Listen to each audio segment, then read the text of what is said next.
Olá, queridos e queridas da nossa Casa do Caminho. Estamos aqui, não é? Para hoje nós conversarmos sobre o livro Boa Nova, a primeira lição do livro Boa Nova, tá? E antes de iniciarmos a nossa conversa, vamos fazer a nossa prece, elevando os nossos pensamentos a Deus, a Jesus, a espiritualidade tão querida, tão amiga, tão presente. Agradecendo essa oportunidade de estudo, de aprendizado. E pedir que possamos ter a calma, que possamos ter o equilíbrio, que possamos ser intuídos para sermos um instrumento fiel, um instrumento digno desse trabalho tão grandioso, dessa mensagem, dessas mensagens tão profundas que o nosso Mestre Jesus deixou para todos nós. Agradecemos mais uma vez por todo o amparo, agradecemos a espiritualidade a Dr. Herma, a Dr. Bezerra, a Luiz Sérgio, aos nossos mentores, por tudo que estamos recebendo nesse momento. Que assim seja, graças a Deus. Então, voltando aqui, não é? Nós vamos falar um pouquinho sobre Humberto de Campos. A gente vai fazer um resumo rápido, sobre o prefácio desse livro. Então, Humberto de Campos, ele traz nessa primeira lição, em outros capítulos também, em outros itens, ele vem falar sobre os discípulos, ele vem falar sobre os ensinamentos profundos de Jesus, de Maria. Então, ele primeiro contextualiza e depois ele vem citando algumas falas de Jesus. Então, Humberto de Campos, ele, quando encarnado, ele foi escritor, ele foi jornalista. E ele tinha uma coluna, ele escrevia numa coluna de um determinado jornal com o pseudônimo de Conselheiro 20. 20 porque ele foi membro da Academia Brasileira de Letras e a sua cadeira era de número 20. Então ele usava esse pseudônimo. Então ele teve ali duas fases, uma como pseudônimo, uma quando ele assinava como Conselheiro 20, que ele era um defensor a favor da liberdade de expressão. Então ele trazia verdade sobre o comportamento de várias personalidades da sociedade, e isso muitas vezes feria o orgulho, a vaidade dessas pessoas. E um segundo momento, mais tarde, quando ele ficou doente, ele já foi modificando o estilo de escrever. Ele foi como se sepultando o Conselheiro 20. E o Humberto de Campos, um novo Humberto de Campos, ele foi nascendo, cheio de compreensão, cheio de compreensão em relação às fraquezas das pessoas, em relação ao sofrimento das pessoas. Então, ele, com essa postura, ele começou a receber várias cartas, milhares de cartas de leitores pedindo conselhos, pedindo ajuda, pedindo um auxílio, pedindo palavras de esperança, palavras de conselho. E ele respondia a esses leitores em forma de crônicas no jornal onde ele trabalhava. Então, olha a mudança aí. São dois momentos distintos da vida de Humberto de Campos. Então, ele era muito amado pelas pessoas, né? Pela postura que ele tinha, pelo comportamento que ele apresentava. E 3 meses depois, em 1934, quando ele desencarnou, ele começa a trazer notícias através de Francisco Cândido Xavier, né? Francisco Cândido Xavier, ele psicografa e traz várias informações, né, da espiritualidade que estão nos livros Brasil, Coração do Mundo, Pátria do Evangelho, Crônicas de Além Túmulo, vários livros de Humberto de Campos, né? É a Boa Nova que a gente vai comentar hoje. Por isso que nesse prefácio, na introdução, Humberto de Campos fala assim: a minha forma de escrever, a forma que ele escreveu o Boa Nova, é uma linguagem diferente de todas as outras que ele redigia esses livros, como Brasil, Coração do Mundo, Pátria do Evangelho, Crônicas Além Túmulo. Porque nesse livro, que é a Boa Nova, a gente não vai encontrar informações de fenômenos mediúnicos, não vai encontrar assuntos sobre mitologia. Não, a gente vai encontrar assuntos referentes à vida de Jesus, aos discípulos, a Pedro, e vários outros. Então, Humberto de Campos, na espiritualidade, ele traz, né, que ele adquiriu conhecimentos, né, muitos conhecimentos da espiritualidade. Ele teve contato com muitos espíritos estudiosos, né, espíritos sinceros que o ajudaram a trazer não só, né, os fatos históricos que estão nesse livro, mas os ensinamentos, né, de Jesus, como a gente falou anteriormente, ensinamentos sobre a vida de Jesus. E é interessante, né, a gente começa a ler a Boa Nova, né, a gente entra na narrativa, a gente começa a participar dela. Então, no primeiro parágrafo que a gente vai ler, tá, Humberto já traz, Francisco Cândido Xavier traz, né, um contexto histórico que Roma vivia, o que estava acontecendo naquela época, quem governava, né, e que nesse período, no período desse imperador, né, foi um período de muitos acontecimentos felizes, de muita alegria, de muita paz, né, para o Império Romano. Tá? Então vamos lá, vamos ler o primeiro parágrafo. Os historiadores do Império Romano sempre observaram com espanto os profundos contrastes da gloriosa época de Augusto. Então, vamos lá.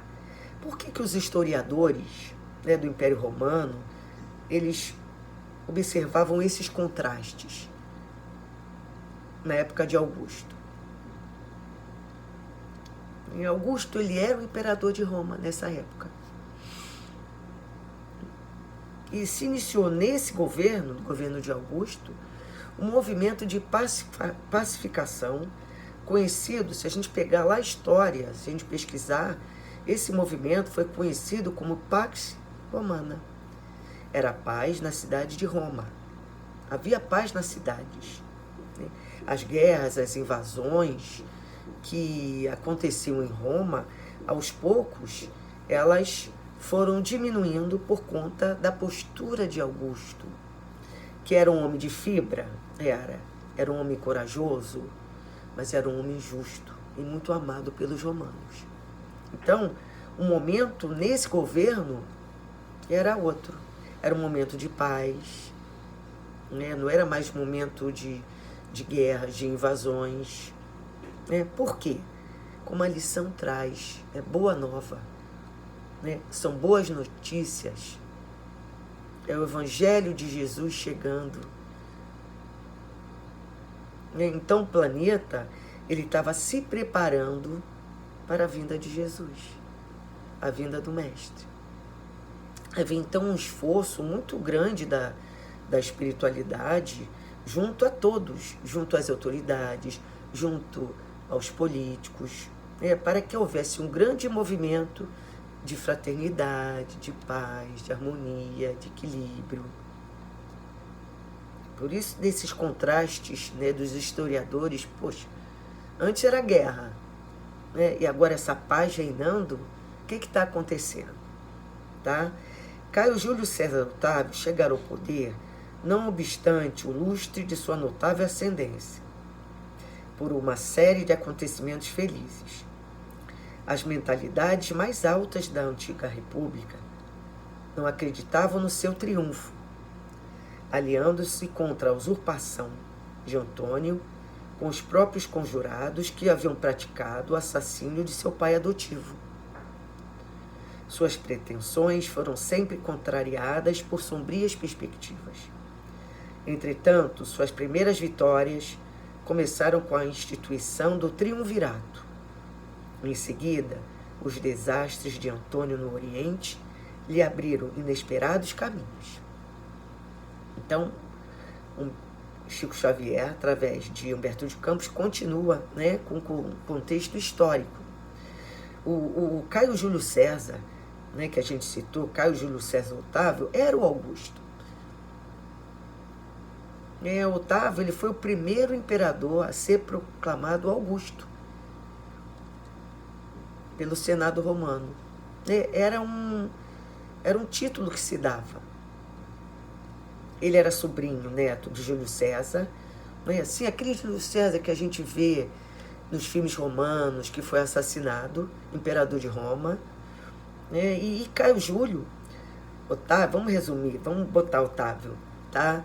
Ele ficou no poder 41 anos, realizando muitas coisas boas para aquele povo, para o povo romano. Muitos benefícios para a população. Tá? Então, ele saneou as finanças do Estado. Ele fez a reforma moral, combatendo, né, os costumes daquela época. Ele executou grandes obras, construiu monumentos, palácios. Ele estimulou a cultura, a literatura, a gente vai ver mais adiante. E ele, como fala a lição, né, ele fez parte, sim, do segundo triunvirato, né, que ele se juntou, né, a Marco Antônio, sim, Marco Antônio, que se apaixonou por Cleópatra, né, mas que tinha, como a lição fala, sombrias perspectivas. Isto é, Marco Antônio, ele tinha sede do poder. E era Marco Antônio, era o Otávio, né, o Augusto, e era o Marcos Lépido. Então eles formavam o triunvirato, o segundo triunvirato. Então eles tinham força, né, mas como a gente sabe, eles queriam poder, né, tanto o Marcos quanto o Lépido. Isso fez com que as coisas se caminhassem para outro momento.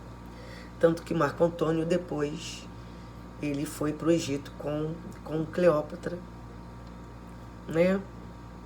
E depois a história conta o que aconteceu com os dois, tá?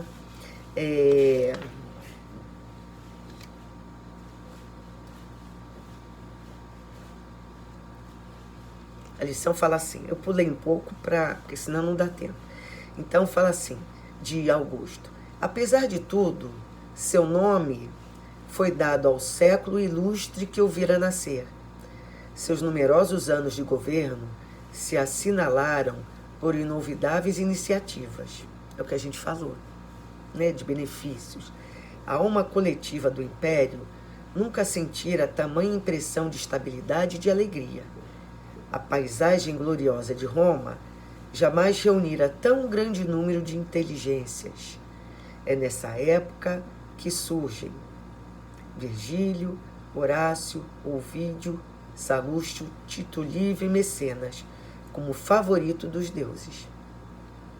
Então, era um momento diferente. A aproximação de Jesus, não é, ao nosso planeta era motivo para que todos esses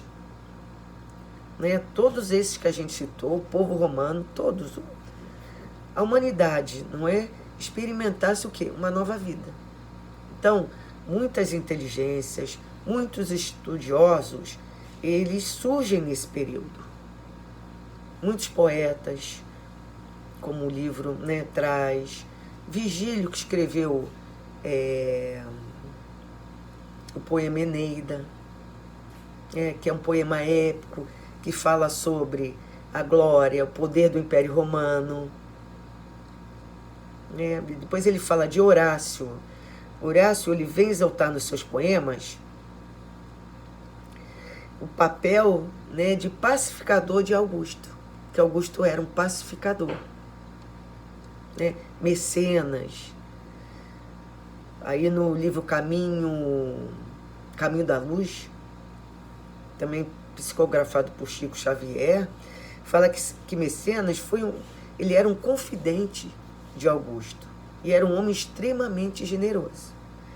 Então, esses homens, né, esses poetas, eles surgem nessa paisagem, né, como ele fala, gloriosa de Roma. Tá? Continua.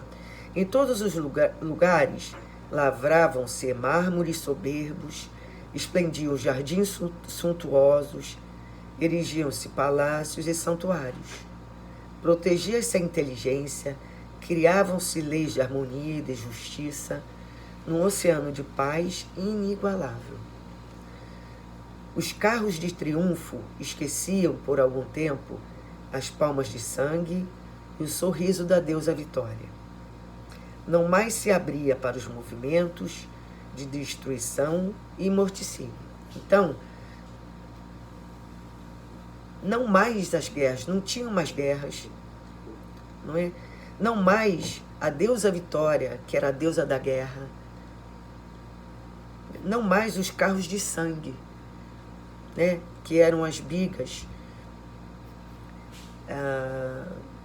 as corridas de bigas, né, onde tudo era permitido, que a gente via muito, né, nos filmes romanos, e essas corridas, tudo era permitido, não havia regra. Né? Então, chicotear o adversário era normal. Não tinha punição. Né? Você jogar o competidor, empurrá-lo, né, no meio da pista, também não tinha problema nenhum. E quando isso acontecia, para aquelas pessoas que estavam vendo aquele cenário, esse cenário de corrida, né, era um momento festejado por todos. Quando o resultado era a morte de um dos competidores.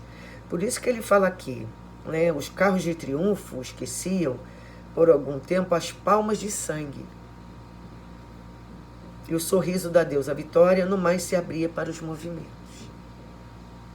O próprio imperador, muitas vezes em presidindo as grandes festas populares, com o coração tomado de angústia pelos dissabores de sua vida íntima, a vida de Augusto não era uma vida fácil. Né, a filha e a neta, tem uma parte que eu pulei, porque senão não ia dar tempo, né, que ele baniu a sua única filha pela conduta moral que ela apresentava. A neta também, né, a sua família tinha essa problemática toda. Então, voltando aqui. O próprio imperador, muitas vezes, em presidindo as grandes festas populares, com o coração tomado de angústia pelos dissabores de sua vida íntima, se surpreendeu testemunhando o júbilo é a tranquilidade geral de seu povo. E sem que conseguisse explicar o mistério daquela onda interminável de harmonia, chorando de comoção, quando do alto de sua tribuna dourada escutava a famosa composição de Horácio, onde se destacavam estes versos de morredoura beleza. Então, Horácio, ele cantava para Augusto.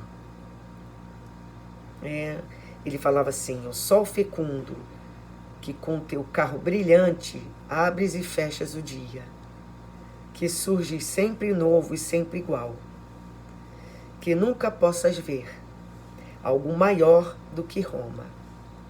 Só que o sol fecundo, da qual Horácio canta para Augusto nesse poema, não era para César. O sol fecundo era Jesus, que vinha encarnar entre nós. Quando ele fala no final desse trechinho desse poema, algo maior do que Roma, era o quê? Era o prenúncio da chegada de Jesus. Aí, continuando. É que os historiadores ainda não perceberam, na chamada época de Augusto, o século do Evangelho, ou da Boa Nova.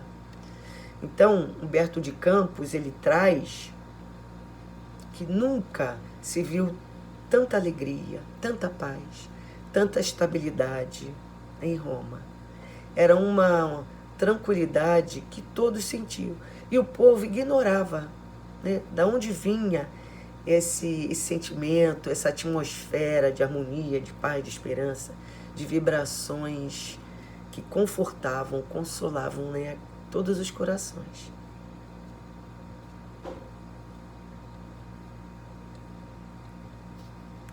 Tá? Acercavam-se de Roma e do mundo não mais espíritos belicosos, como Alexandre ou Aníbal, porém outros que se vestiram dos andrágidos dos pescadores, para servirem de base indestrutível aos eternos ensinos do Cordeiro. Emergiam nos fluidos do planeta os que preparariam a vinda do Senhor e os que se transformariam em seguidores humildes e imortais dos seus passos divinos.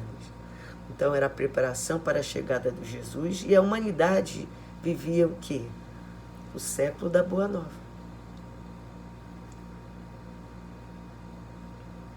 É por essa razão que o ascendente místico da era de Augusto se traduzia na paz e no júbilo do povo que instintivamente se sentia no limiar de uma transformação celestial.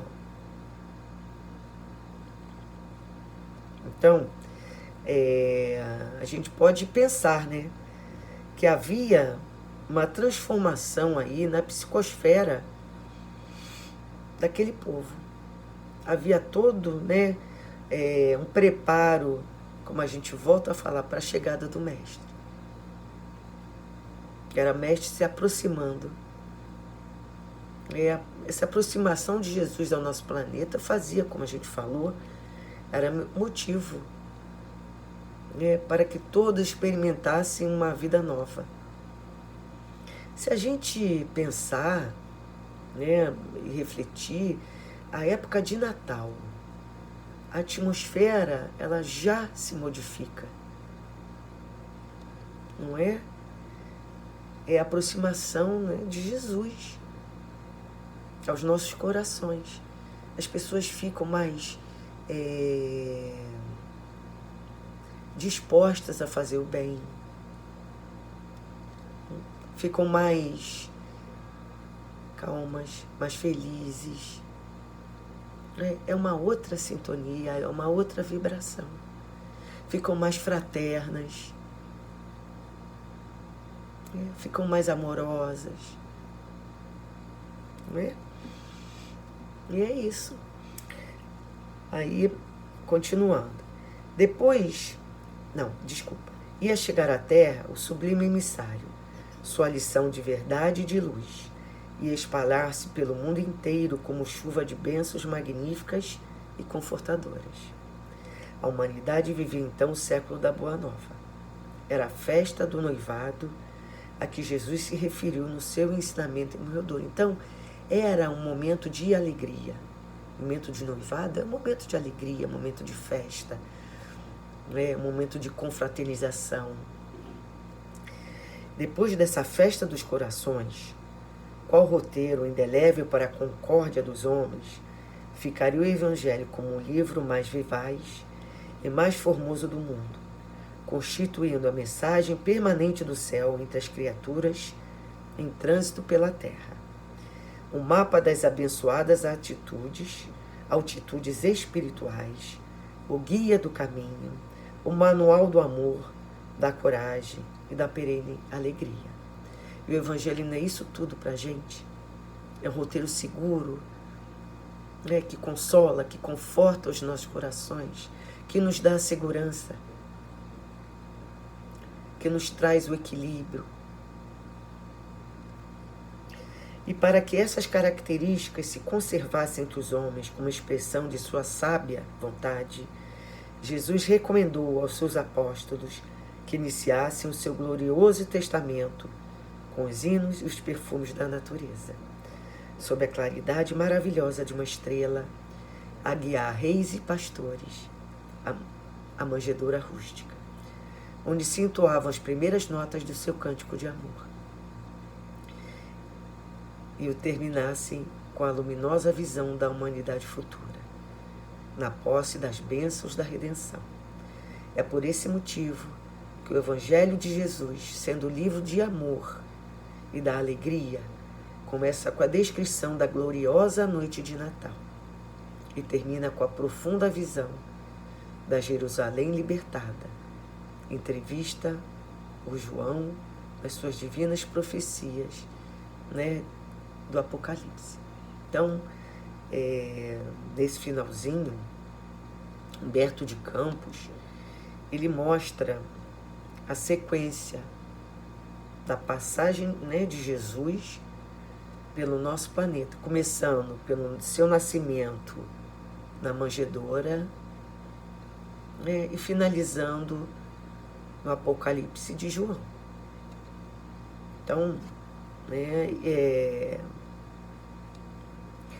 ele traz, mais uma vez, falando que a Boa Nova é o Evangelho de Jesus, é a mensagem de amor, que nos levará às bênçãos, às redenções. Então Jesus, ele veio trazer para todos nós uma mensagem de paz, que pudesse transformar os nossos corações. A proposta dele, do nosso mestre, foi trazer as boas notícias, foi trazer as boas mensagens. Então, que nós possamos ser divulgadores dessas boas notícias, dessas boas novas. Que possamos ser divulgadores sempre que possível, de levar alegria, com a nossa fala, de levar uma mensagem fraterna, uma mensagem de união, uma mensagem de respeito aos corações, que a gente perceba o sentimento de falta de fraternidade, e que a gente, com os nossos corações ainda, com sentimentos ainda pequenos, possa acalmar, possa levar essas notícias, possa levar as palavras de Jesus de forma singela, de forma simples, para os corações ainda confusos, por aqueles que fazem ainda escolhas equivocadas. Que a gente se permita ser contagiado por essa vibração de amor, com essa aproximação de Jesus ao nosso planeta, que a gente aproveite e se melhore a cada dia. Um beijo no coração de cada um.